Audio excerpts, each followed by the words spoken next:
দেখো আমি চলে এসেছি। আজকে এত দেরি হলো কেন?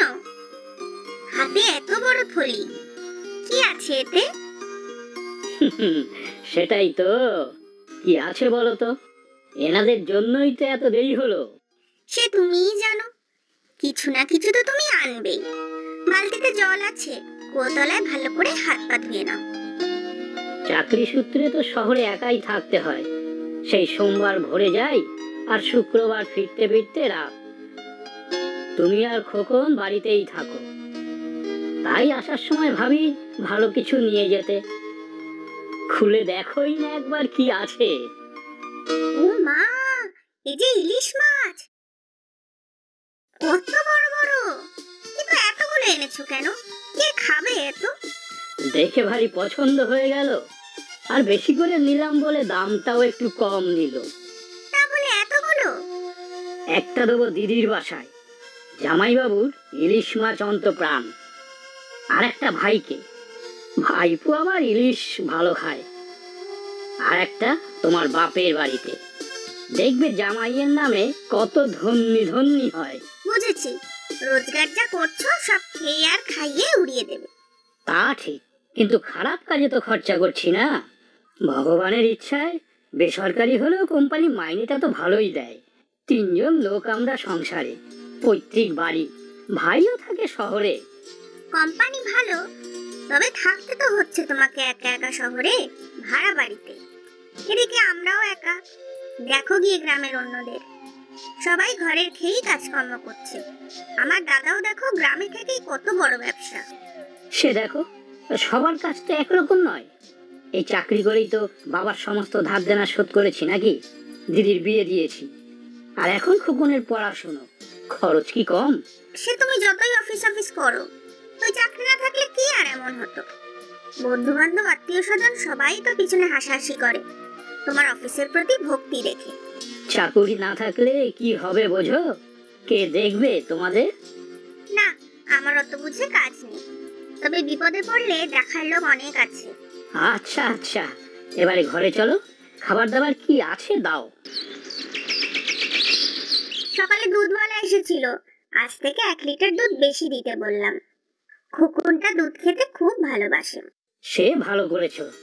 এ মাসের দুধের টাকা দিয়ে দিয়েছো? সে তো মাসের 1 তারিখেই দিয়ে দিয়েছি। আর হ্যাঁ, আজ লালা আসবে, ওর টাকা দিয়ে দেবে। লালা মানে মাসকাবারি মুদির মাল যে দেয়, তার টাকা দাওনি এখনো? আগের দিন তো বললাম, লালা বলল হিসেব হয়নি এখনো। না না, ধার বাকি রাখা ঠিক নয়। আমি থাকি না বলেই খাতায় লিখে মাল আনতে হয় তোমাকে। তবে মাসের টাকা মাসেই দিয়ে দেবে, বুঝলে? কি করব, আমি তো সে কথা বললাম। ও বলে আপনার কাছে টাকা থাকা মানে ব্যাংকে টাকা রাখার মতোই নিরাপদ। টাকা আমার মার যাবে না সে বিশ্বাস আছে। সে ঠিক আছে, দাও দেখি ইলিশ মাছগুলো ফ্রিজ থেকে বার করে দাও তো দেখি, দিয়ে আসি সবাইকে গিয়ে। সে যাও, তাড়াতাড়ি গিয়ে দিয়ে এসো। আর এই নাড়ুগুলো আমার ভাইয়ের বউকে দিয়ে দিও, নাড়ু খেতে ভারী ভালোবাসে।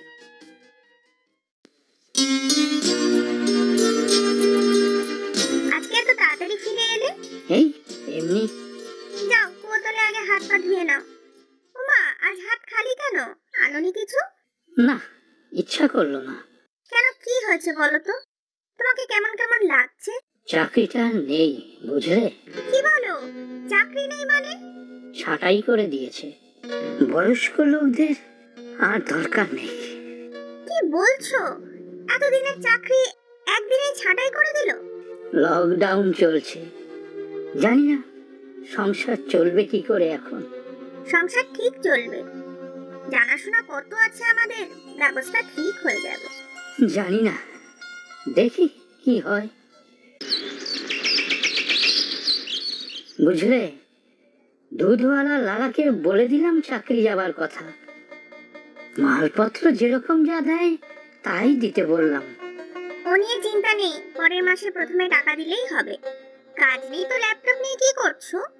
দেখি নতুন কিছু কোম্পানিতে অ্যাপ্লাই করে, যদি এক্সপেরিয়েন্স কাউকে নেয়। তুমি এত ব্যস্ত হইও না, আমার বৌদির বাবার অনেক চেনাশোনা, ঠিক একটা ব্যবস্থা হয়ে যাবে। তুমি এরই মধ্যে সবাইকে বলা শুরু করে দিয়েছো? আহা, না বলার কি আছে? আজকের দিনে সুপারিশ ছাড়া কিছু হয় নাকি? লোকজনকে হাতে রাখতে হয়, বুঝলে? সবাই কি তোমার মতো নাকি, শুধু কাজ আর কাজ? কি করব বলো, সারা জীবনই তো শুধু কাজ করতেই শিখেছি, তেল মাখানো আর লাগানো শিখলাম আর কখন? এই জন্যই তো তোমার এই অবস্থা। খোকন পাশের ঘরে পড়াশোনা করছে, একটু গিয়ে দেখো, সামনেই পরীক্ষা, কি করবে কে জানে।